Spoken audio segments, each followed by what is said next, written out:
அப்படிங்களா? நன்றிங்க நன்றிங்க. உனக்கு அடே சாரி சாரி.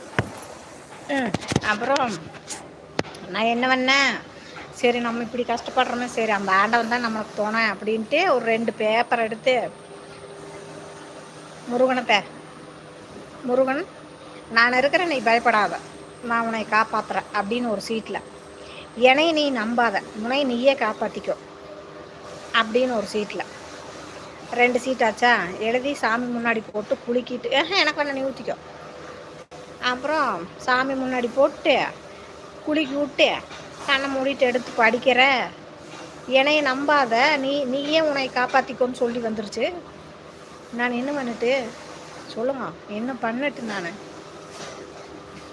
ஒன்றுமே எனக்கு என்ன பண்ணுறதுன்னு, என்னடா ஆண்டவனே நம்மளை கை விட்டானா? ஆண்டவனே கை விட்டானா? இனி நம்மளுக்கு வேறு வழியே இல்லையா?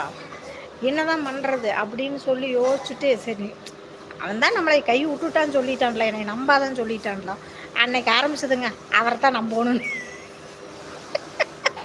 என்னை நீ நம்பாதன்னு சொன்னானல்ல, அந்த அன்னைக்கு தான் நான் அதிகமாக நம்புனேன். நான் முருகனை, ஏன்னா எது நடந்த என்னை நம்பாதன்னு நீ சொல்லிட்ட, நான் உன்னை என்னை காப்பாற்றுன்னு நான் உன்னை வேண்டலை. சரியா? நடக்கிறதெல்லாம் உங்கள் கண்ணு முன்னாடி தான் நடக்குது. சரியா? என் வாழ்க்கையில் இத்தனை கஷ்டம் நான் படுறேன், என் குழந்தை கஷ்டப்படுது, சாப்பாட்டுக்கு கூட இல்லாமல் கஷ்டப்படுது, ஆஸ்பத்திரி செலவுக்கு மாத்திரை வாங்குற ஒரு 10 ரூபா காசு இல்லாமல் நான் கஷ்டப்படுறேன். நீ என்னை நம்பாதான்னு சொல்லிட்ட. சரி ஒன்றும் பிரச்சனை இல்லை, நான் உன்னை தான் நம்புகிறேன். அப்பையிலேருந்து இப்போ வரைக்கும் அப்பா முருகா அப்பா முருகா, என்ன நடந்தாலும் உங்கள் கண்ணு முன்னாடி தான் நடக்குது. எனக்கு நல்லது நடந்தாலும் அதுக்கு நீ தான் பொறுப்பு, கெட்டது நடந்தாலும் நீ தான் பொறுப்பு. உனக்கு கோடிக்கணக்கான சனம் இருக்கலாம் உன்னை நம்புறக்கு, எனக்கு அப்படி ஒருத்தரும் இல்லை. நான் நம்புறக்கு எனக்கு நீ ஒருத்தன் தான் இருக்கிற. நீ என்னை காப்பாற்றினா காப்பாற்று, செத்தாலும் நான் உன் கண்ணு முன்னாடியே தானே சாவேன். என் குடும்பம் அழிஞ்சாலும் உன் கண்ணு முன்னாடி தான் அழியும், நீ காப்பாற்ற வேண்டாம், நடக்கிறத நடக்கட்டு அப்படின்னு நம்பிக்கை வச்சு அப்பையிலேருந்து இப்போ வரைக்கும் அப்பா முருகா, அவர் எப்போ என்னை நம்பாதான்னு எனக்கு சொன்னாரோ அப்பையிலேருந்து அவரை நான் நம்ப ஆரம்பித்தேன் இப்போ வரைக்கும்.